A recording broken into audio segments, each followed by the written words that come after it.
Hai, apa khabar murid-murid? Assalamualaikum dan salam sejahtera. Untuk video Bahasa Melayu tahun 2 pada kali ini, mari kita belajar cara menjawab pemahaman dari tajuk Minumlah air untuk cergas dan cerdas. Baiklah murid-murid, untuk di SKP pada kali ini ialah 3.2.2 iaitu membina dan menulis jawapan pemahaman dengan berdasarkan soalan bercapah. Mari kita baca petikan cerita Minumlah air untuk cergas dan cerdas. Air ialah komponen utama di dalam badan manusia. Kita digalakkan untuk minum air kosong. Jumlah air yang diminum bergantung pada keadaan cuaca dan tahap fizikal seseorang. Kanak-kanak dan remaja yang berusia antara 4 hingga 18 tahun digalakkan untuk minum 6 hingga 18 gelas air sehari. Kita perlu minum air dengan kerapnya walaupun tidak berasa dahaga. Kanak-kanak yang kekurangan air akan lesu dan mengantuk. Keadaan ini akan mengganggu tumpuan mereka di dalam kelas. Oleh itu, minumlah air secukupnya supaya badan cergas dan otak cerdas. Baiklah murid-murid, yang seterusnya, mari kita bina dan tulis jawapan pemahaman. Sila bina dan tulis jawapan pemahaman. Pertama, mengapakah kita digalakkan untuk minum air kosong? Jawapannya ya. Kita digalakkan minum air kosong kerana air merupakan komponen utama di dalam badan manusia. Kedua, bagaimanakah faktor usia seseorang mempengaruhi jumlah air yang diminum? Jawapannya, faktor usia seseorang mempengaruhi jumlah air yang diminum iaitu kanak-kanak dan remaja antara 4 hingga 18 tahun digalakkan untuk minum 6 hingga 8 gelas air sehari. Ketiga, mengapakah kita perlu minum air walaupun tidak berasa dahaga?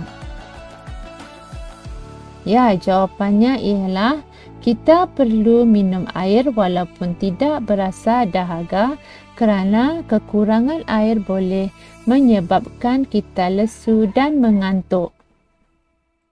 Keempat, bagaimanakah cara meningkatkan tumpuan murid ketika berada di dalam kelas? Ya, jawapannya ialah cara meningkatkan tumpuan murid ketika berada di dalam kelas ialah dengan minum air secukupnya. Seterusnya murid-murid, mari kita jawab latihan ini. Sila baca, fahami dan tulis jawapan. Kepentingan sarapan. Kaiseng sering mengantuk di dalam kelas. Apabila disoal oleh Cikgu Hanita, rupa-rupanya Kaiseng tidak bersarapan sebelum ke sekolah. Mengapakah kamu tidak bersarapan sebelum datang ke sekolah? Tanya Cikgu Hanita kepada Kaiseng. Saya tidak berselera untuk makan pada waktu pagi, Cikgu, jawab Kaiseng. Oh, kamu tidak boleh begitu. Perut kamu akan kosong jika kamu tidak bersarapan. Sarapan itu penting untuk menumpukan perhatian di dalam kelas. Cikgu Hanita menasihati Kaiseng.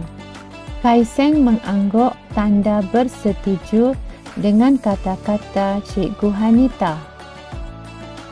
Baiklah Cikgu, saya akan bersarapan sebelum datang ke sekolah. Terima kasih Cikgu. Sama-sama, Kaiseng.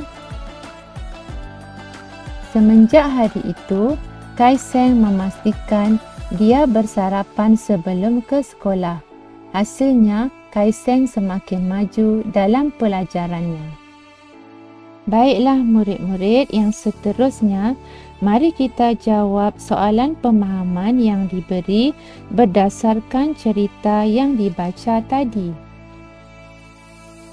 Pertama, di manakah Cikgu Hanita berbual-bual dengan Kaiseng?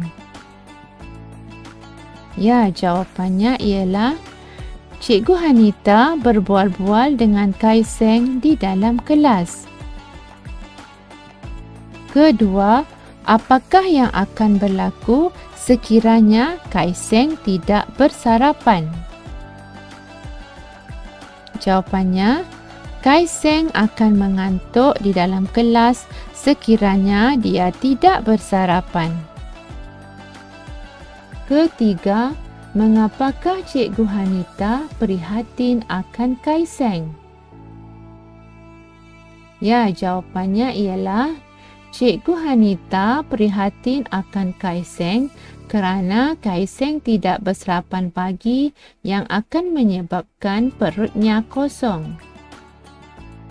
Keempat, apakah yang akan berlaku kepada Kaiseng sekiranya Cikgu Hanita tidak mengambil berat terhadap dirinya? Ya, jawapannya, Kaiseng akan hilang tumpuan perhatiannya di dalam kelas sekiranya Cikgu Hanita tidak mengambil berat terhadap dirinya. Kelima, bagaimanakah Kaiseng menghargai nasihat Cikgu Hanita? Ya, jawapannya ialah Kaiseng mengangguk untuk menghargai nasihat Cikgu Hanita.